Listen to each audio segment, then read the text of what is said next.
Hello students, good morning. आइए आज हम लोग धरती का स्वर्ग कश्मीर पढ़ेंगे, जो कि पर्यटन पर है।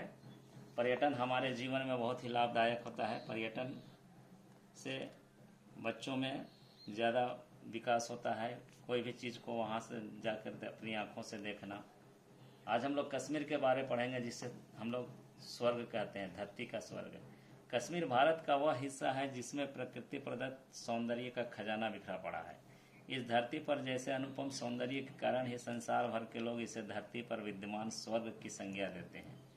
अनुपम सौंदर्य के कारण ही प्रस्तुत लेख कश्मीर के प्राकृतिक सौंदर्य की हल्की सी किंतु असरदार झलक प्रस्तुत करता है। तो ये चैप्टर चूँकि लंबा है, इसलिए आप इसको मैं डिटेल में नहीं बताना चाहता हूँ। आप इसको पढ़ेंगे तो सारी बातें समझ में आ जाएगी। यहाँ पर दिया हुआ है कि कश्मीर का पहले पुराना नाम किस तरह से कश्यप मार था।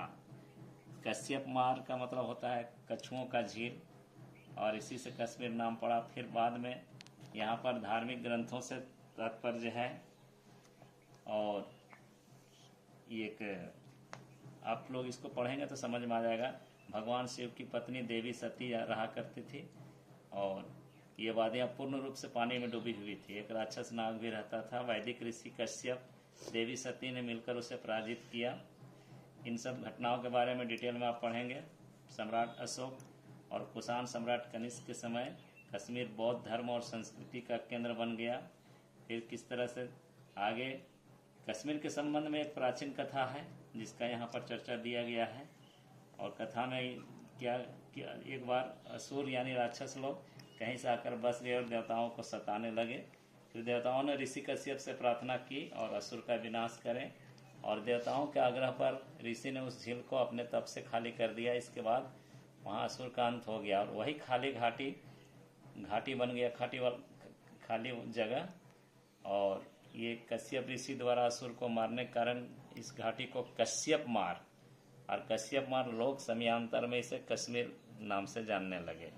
इस तरह से इतिहास के लंबे कालखंड में यहाँ मौर्य, कुषाण, हून, करकोटा, लोहरा, मुगल, अफगान, सिख ये सब का वहाँ पर राज किए हैं। मध्य युग में मुस्लिम आक्रांता यानी मुस्लिम आक्रमणकारी राजा, जो लोग हमारे देश में आकर अटैक किए, आक्रमण किए और यहाँ राज किए, उन लोगों ने यहाँ पर शासन किया।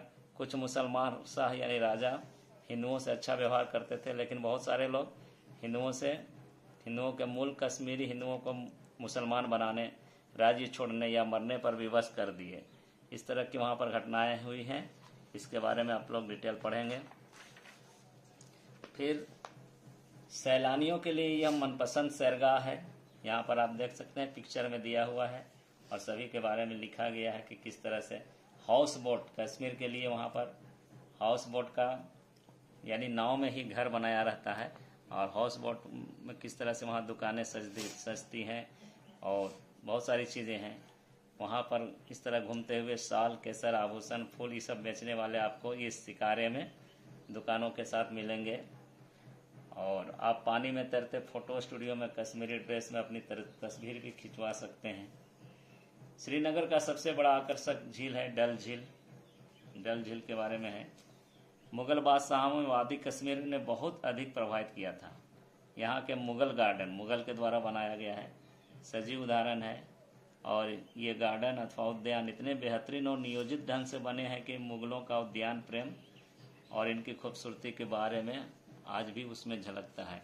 शालीमार और बाग श्रीनगर का प्रमुख गार्डन है। शालीमार बाग और निशात बाग, समझ गए ना। इस बाग को जहांगीर ने अपनी बेगम नूरजहां के लिए बनवाया था। इसके बारे में आप पढ़ेंगे। निशात बाग है, 1633 में नूरजहां के भाई द्वारा बनाया गया था। इसमें 12 सोपान हैं। इसके बारे में फिर आप लोग पढ़ेंगे। मुगल उद्यानों के पीछे जौरान पहाड़ियाँ हैं। कश्मीर घाटी में ये सब डिटेल से आप लोग पढ़ लेंगे। गुलमर्ग, फिर चश्मे शाही के बारे में। चूँकि इस वीडियो में मैं ज़्यादा बता नहीं सकता हूँ, वीडियो लंबा हो जाता है, दिक्कत होता है, इसलिए कोई ऐसी चीज़ें है नहीं, आप लोग पढ़ के समझ सकते हैं। सारा चीज़ डिटेल में पढ़ लेंगे। यहाँ पर ये है गुलमर्ग है, सोनमर्ग है, सभी चीज़ के बारे में दिया गया है। तो इस तरह से आप लोग पढ़ लेंगे। देवदार के जंगल ये सब वहाँ ज़्यादा मिलते हैं। अतः हम कह सकते हैं कि प्रकृति ने कश्मीर की धरती को दुल्हन की तरह सजाया और इस पर बिखरा सौंदर्य हर किसी के मन में बस कर रह जाता है। कश्मीर की सैर करना वास्तव में स्वर्ग की सैर करने के जैसा है। पूरा डिटेल में आप इसको 2-3 बार पढ़ें, उसके बाद इसका शब्दार्थ याद करें। उसके बाद मैं नेक्स्ट ऑडियो में जब क्वेश्चन आंसर दूंगा तो सारा क्लियर होगा। और अगर किसी को कोई चीज़ में कहीं समझने में दिक्कत हो तो मुझे कॉल करें, क्योंकि इस वीडियो में ज़्यादा लंबा मैं नहीं कर पा रहा हूँ कुछ कारणों से। बाकी इस क्वेश्चन आंसर में सारा डिटेल में सारा चीज़ क्लियर करूँगा। ओके।